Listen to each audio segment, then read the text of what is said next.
पौधों में दो प्रकार की जड़ें होती हैं। देखो इसकी जो पौधा की जो जड़ है वो कैसा दिख रहा है हमको?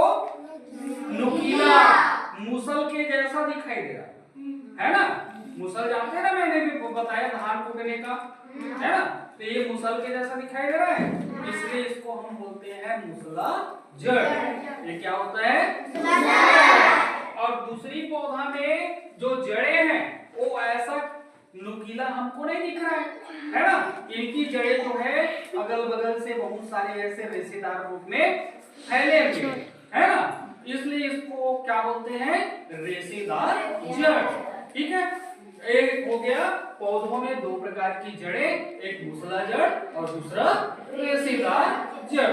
ठीक है, अब ये उनके क्या हो गए? जड़। अब हम उनके पत्तियों के बारे में जानते हैं, है ना। अभी जो पौधे रखे थे कहाँ है पत्तियों वाला? ये देखो ये पौधा है ना।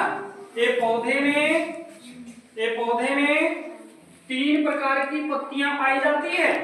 पौधों में कितने प्रकार की पत्तियां होती है? 3 प्रकार की। देखो इस पौधे में जो पत्तियां हैं अकेले क्रम में है, एकांतर क्रम में है, एक तरह पत्तियां है ना। और दूसरे पौधों में जोड़ीदार है, मतलब दो पौधे एक साथ जुड़े हुए हैं, है ना। और तीसरी पौधे में गुच्छेदार रूप में है, चक्री क्रम में, है ना। तो पत्तियों भी 3 प्रकार की जमावट में जमी रहती है।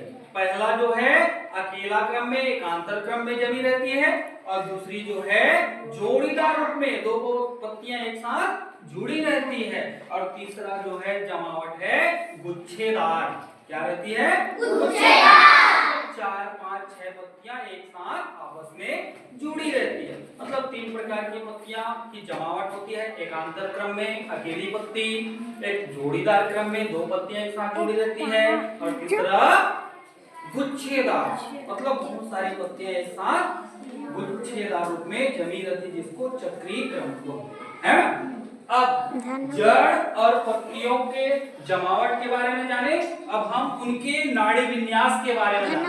हमारे पास एक पौधा है, इस पौधे का नाम अमरूद का पौधा। ये क्या है? अमरूद का पौधा। अमरूद के पौधे में जो पत्तियों के ऊपर जो नाड़ी बने हुए देखेंगे, है ना, नाड़ी जिसे नस बोलते हैं। हमारे शरीर पे भी नस होती है ना, उसी तरह से इस पत्तियों में भी नस लगी हुई है ना।